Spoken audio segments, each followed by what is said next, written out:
When I saw this mid-century sideboard on Facebook Marketplace, I instantly had to have it so I could strip it down and find out what's under the paint. I don't know the maker, but it does seem to be solidly built, so I'm confident this is a quality piece. Stick around as I find some good surprises, some bad surprises, and see how it all works out in the end. To get started, what I'm sure will be a long stripping process, I am beginning with the top surface using my favorite chemical stripper, Clean Strip Premium Stripper. After applying a generous portion across the entire top surface, I'll let it sit and do its thing for 5 to 10 minutes. This is sped up, but it really doesn't take much time for it to start reacting. And as I go along, I notice some areas where it's not reacting as well, so I just add a little bit extra on it, and that does the trick.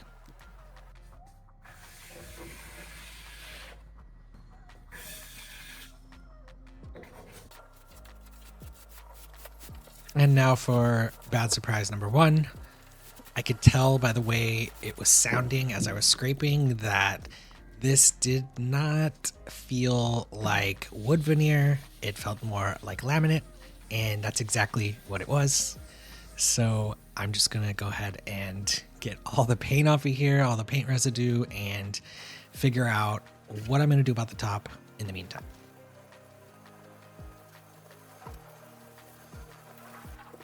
Bad surprise number two, there does seem to be some burn marks on here that are slightly raised, so that will be an issue I need to figure out. I was happy though, as I started working on these side pieces, that you can see there is paint down in the grain on this, which means that it is real wood. And that is good surprise number one. Here's a look at the completely stripped top. We've got some sander pigtails and some burn marks like I mentioned. So we'll figure out what to do about that. And there are a lot of crevices with paint that are gonna be stuck. So this will be a process, but we're gonna get it done.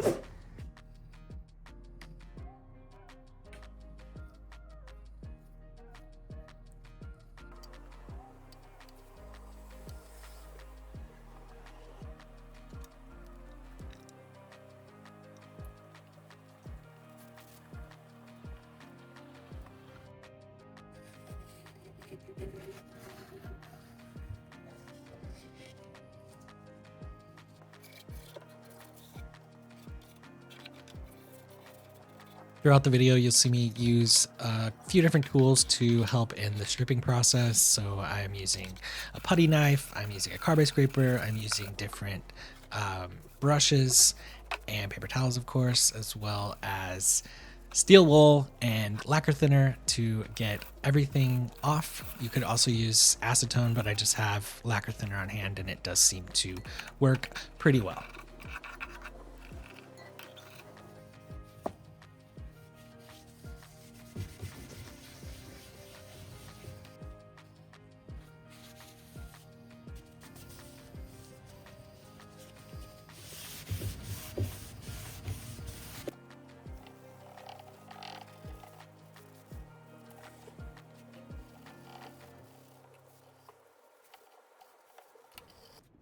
And the stripper's work is never done, so I will continue going piece by piece until this entire thing is stripped.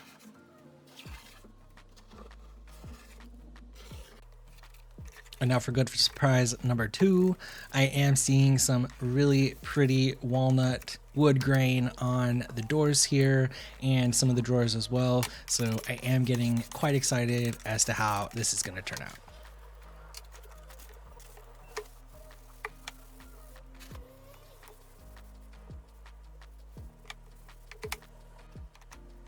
And I guess you could say bad surprise, but there is a ton of paint stuck in these little crevices of the wood grain. So hopefully we'll see how much comes out with the sanding. Otherwise we'll have to do some scrubbing and get that out of the pores.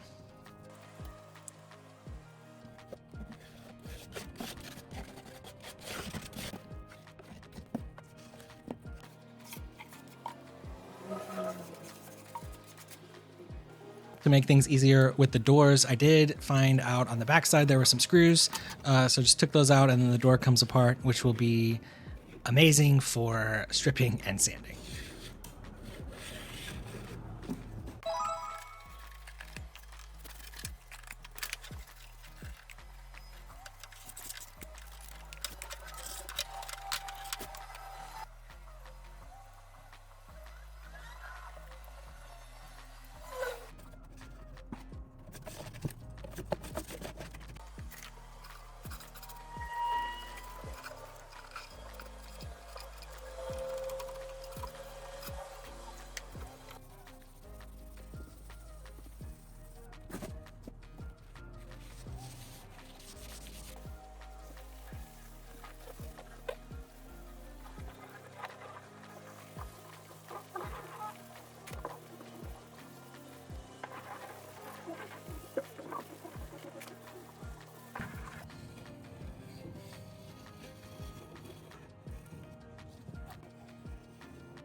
I forget what bad surprise we're on, but I did find some loose veneer, a lot of loose veneer on this one drawer, so I will need to glue that down.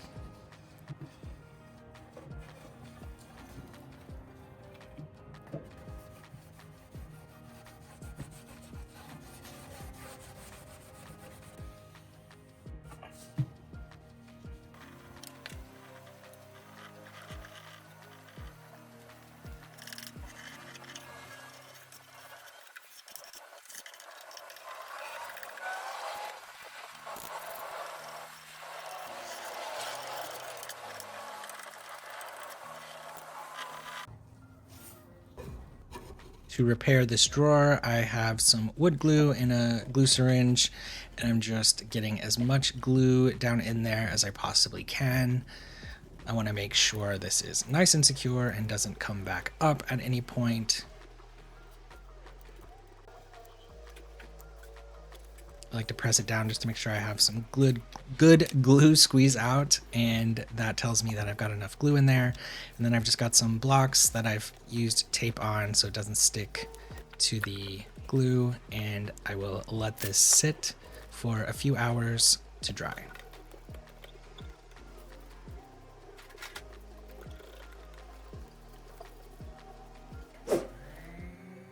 Now moving on to sanding, I am hoping that the sanding gets a lot of the paint specks out of the grain, so we'll see how that goes. I'm starting with a 120 and then moving to 180 and then finally finishing up with a 220 on all the pieces.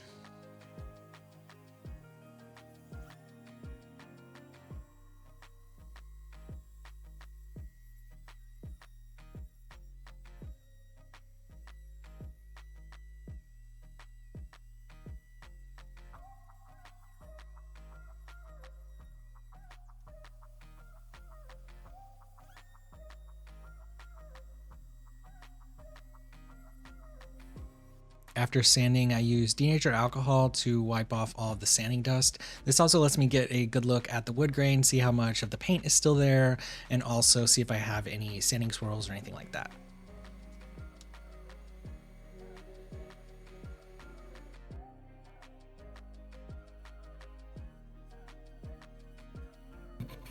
On some of the detailed edges where it's kind of hard to get in with your sander, or I don't want to, risk sanding down the profile, I'm just using a hand sanding block and then coming in with my carbide scraper just to get as much of this paint out of these little nooks and crannies as I can.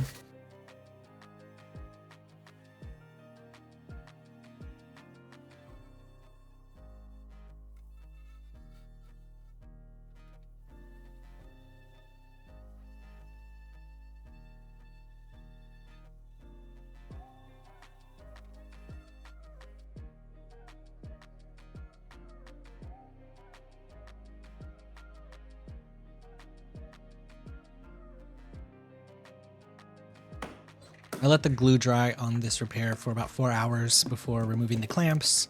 If this was more of a structural repair, I would have let that sit overnight, but for veneer glue down, I think 4 hours is fine. And then coming in again, just continuing the sanding process, going through my grits.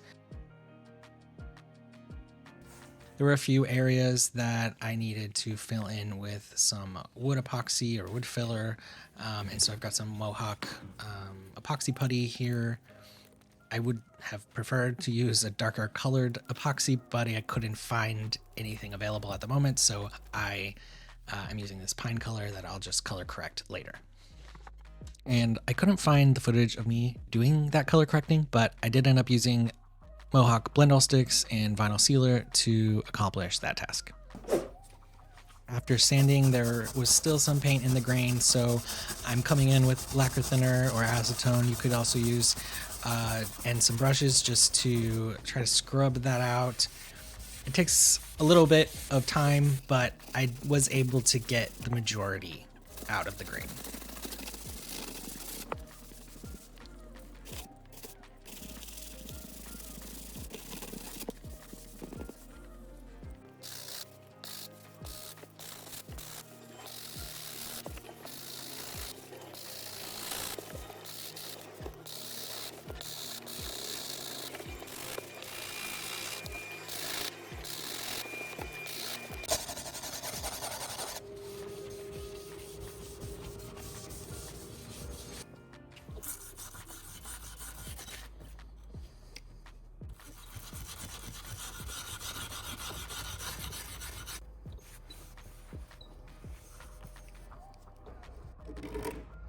And for some of these stubborn areas, I got like a little pick and I'm just scraping it out of the crevices to help get as much as I possibly can.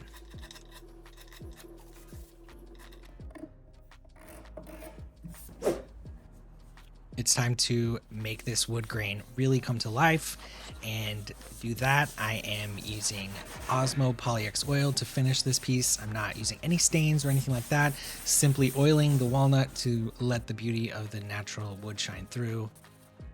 This product is really easy to use. You just wipe it on and then wipe it right back off. After 8 to 10 hours of dry time, you'll do one more coat with a light sand in between, and then you're done.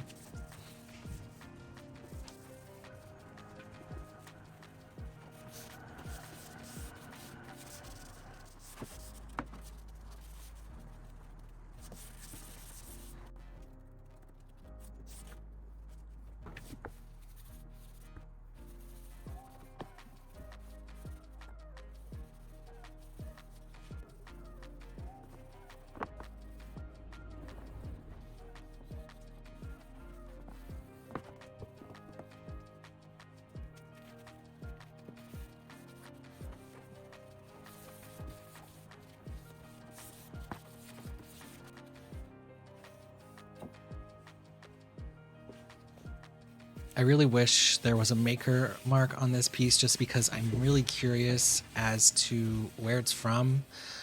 I have seen this style of drawer slide with the wood slides on the sides in a lot of Danish furniture.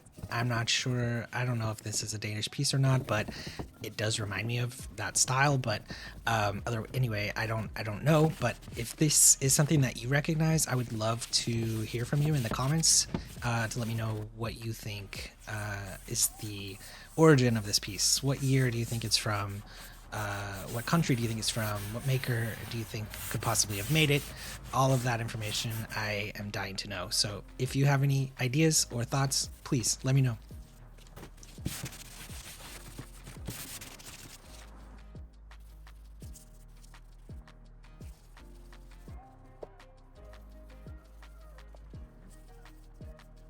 As I'm finishing the side here, just in awe of how beautiful this wood grain is. I can't believe somebody would have thought to paint it white. I just don't get it. It is so beautiful and I'm super happy.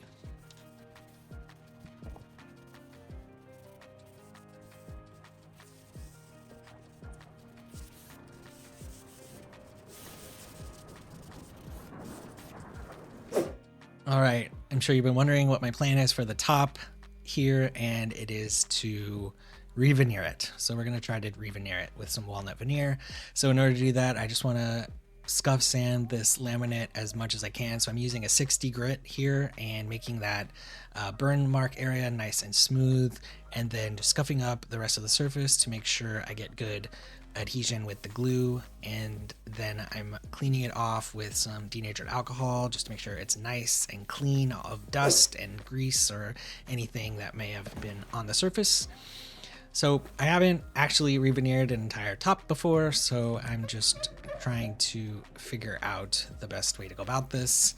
So I'm attempting to measure by placing it on, and then I end up just pulling out tape measure, and for some reason I didn't record it, but I didn't. I then cut it to size and then came back.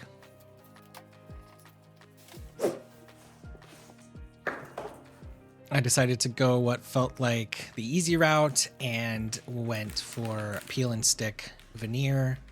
So I have veneered drawer fronts with this type of product before, so I'm just using the same process that I did there, where I just pulled back a little bit of the backing and then place it where I want it.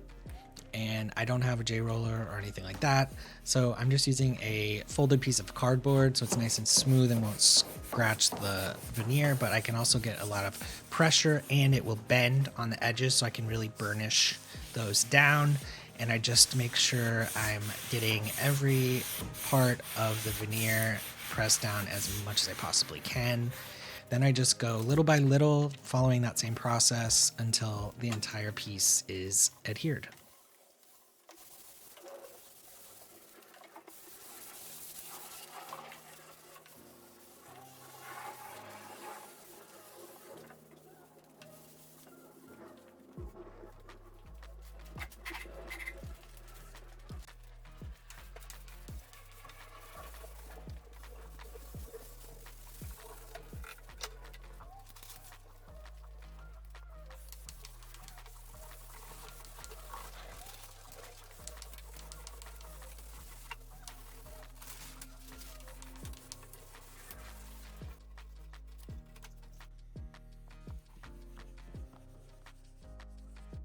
I usually just use a utility knife to trim it, but I bought one of these little veneer trimmers.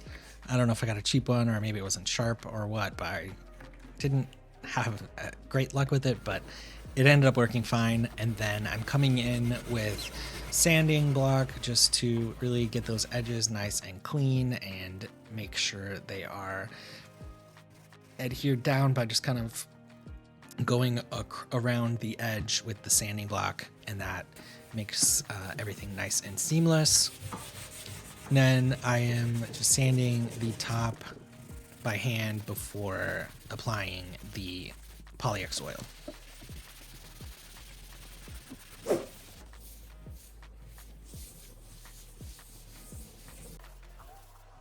While beautiful, I am noticing, of course, and I expected, that the veneer is not going to match the color of the rest of the wood and veneer on this piece, just because it's brand new veneer. And so it has more of that cool toned walnut color to it rather than the more golden color that the rest of it has. So I decided to try, and for my second coat the next day, I'm using this Creative Colors in walnut that came with the Odie's oil that I purchased.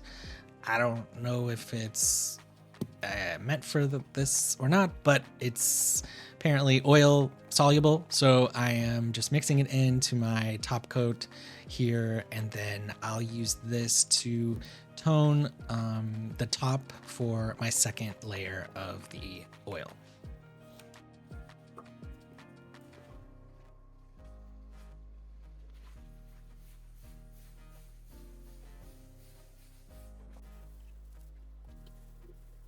At this angle, you can really see how much warmer this second layer is looking, and I think this is really going to help to match it better to the rest of the piece.